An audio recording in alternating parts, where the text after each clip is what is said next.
to the Entertainment Esquire. Today we'll be discussing celebrity trials in the context of Megan Thee Stallion versus blogger Milagro. Was it a win or should we call it a draw? Let's get started. So, the reason why I'm asking whether we should call it a draw or should we call it a win, because it appears that both sides have won something going coming out of this trial. If you don't know what happened with this trial, Megan Thee Stallion claimed that Tory Lanez was colluding with this blogger by the name of Milagro online to essentially harass her and put up fake information about her. In particular, promoting what they call a deep fake AI sexual video of her appearing to have sexual intercourse online, but it wasn't actually her. And so between promoting that video and her accusing Milagro of just stating things that were not true about her, she sued her for defamation and emotional distress. And so the jury came back actually with the jury sheet of giving her all three counts in this particular case as it related to the video, the emotional distress, and the defamation. And then suddenly there was this announcement that even though the jury had come back with all three counts finding Milagro liable, that the judge could reduce the judgment. And so in this particular case, even though the jury sided with Megan regarding defamation, the judge did not side with Megan. According to Florida law, if you are a considered media, before you serve someone with a defamation lawsuit, you have to serve them with a cease and desist. So you have to give them an opportunity to either retract it or take it down. And so Megan's team, her multi-million dollar Rock Nation legal team, did not do that. They did not serve notice. And so we were waiting for a couple of days trying to figure out whether this was going to proceed with the reduction of the damages that were going to be found in the verdict. So again, the verdict had all three, but the judge ultimately could decide to take something out of that verdict and also reduce the damages.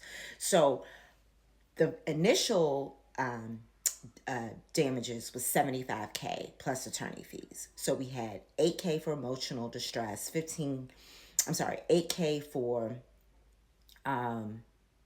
emotional distress, 15K for defamation, and then 50K for that deepfake AI video.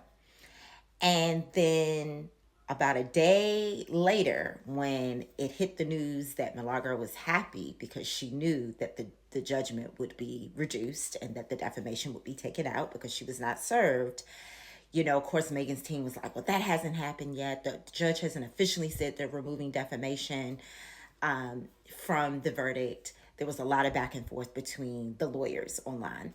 And then the judge finally put it to bed and said, okay, the new judgment is going to be 59K with attorney fees, with that breakdown looking like 50K for the video and about 9K for the emotional distress. So the defamation was removed from the judgment, including the money owed.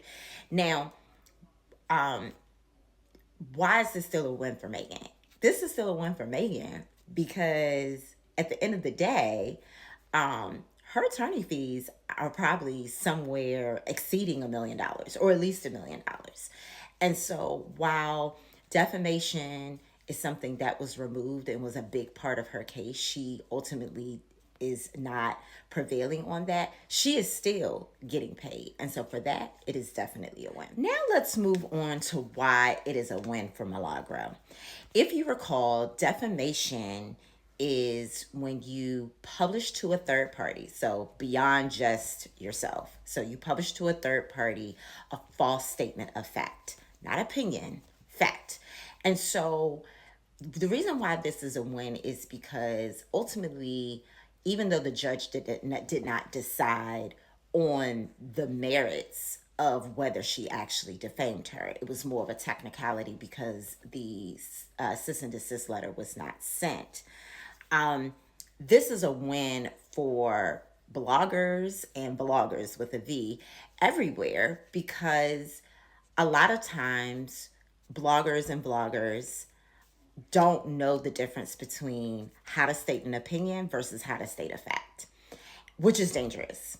And so obviously I'm a part of this community being a legal commentator, both on social media and also on major news stations.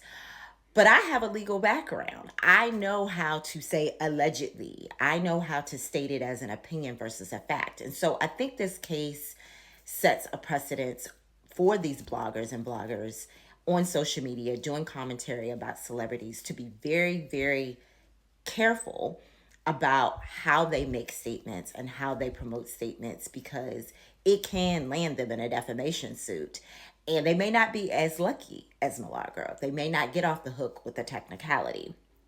Now, as it relates to the video, Milagro actually claims that she encouraged her viewers to go watch the video, but it wasn't like she had created it. And that, in fact, she thought that the video of Megan the Stallion was actually real. She had no idea it was fake. And so that was part of her defense. But I think by her intentionally promoting it, that was enough for the jury to find her guilty on that claim, or not guilty, liable on that claim, and hit her with 50K. If you think about it, she owes 59K. The bulk of the 59K is the 50K for the sexually explicit AI video. And so when you take a step back for this, if she had just not told her viewers to go watch that video, she would only owe Megan maybe $9,000 at this point. Again, plus attorney's fees. But the bulk of her judgment would also would have been removed. And so again, it is a warning to everyone. Everyone, be careful what you promote. Be careful what you promote as fact versus opinion.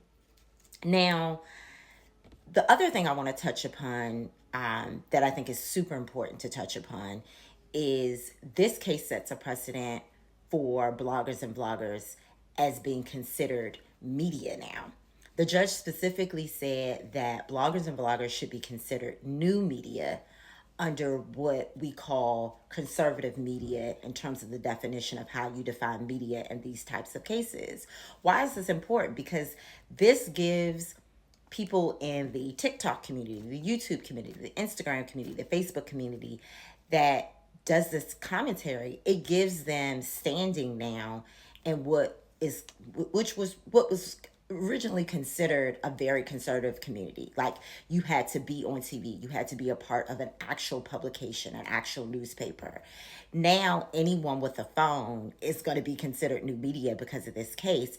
And so they have to be legally treated as such. And I think for that is a win for this particular community. So good job with Milagro's attorneys on that one. Something else I would like to point out that was really interesting about this particular trial with Megan is that she tried to get sworn enemies to testify to support her position in her case, primarily Tory Lanez. She wanted Tory to come clean about giving Milagro information to spread online about her falsely. And Tory is like, I am still trying to appeal the case that I have where you have me locked up for the next 6 years. I'm not going to do anything that's going to help your case. So I thought that was kind of interesting that she thought that he would be willing to testify as to what he did. And of course, he did not want to. He had to be subpoenaed. He had to be deposed. He was not cooperative. And so he was actually fined for not being cooperative, and also fined for her legal fees as it relates to the legal fees she had to spend in order to depose him. And so Tory is actually still losing against Megan behind bars, which is just kind of a side note in this case. She also tried to get DJ Academics to testify. I believe he was also subpoenaed in this. And so when you really think about this case, again, it really does set a precedent about what can be said as an opinion, what can be stated as a fact.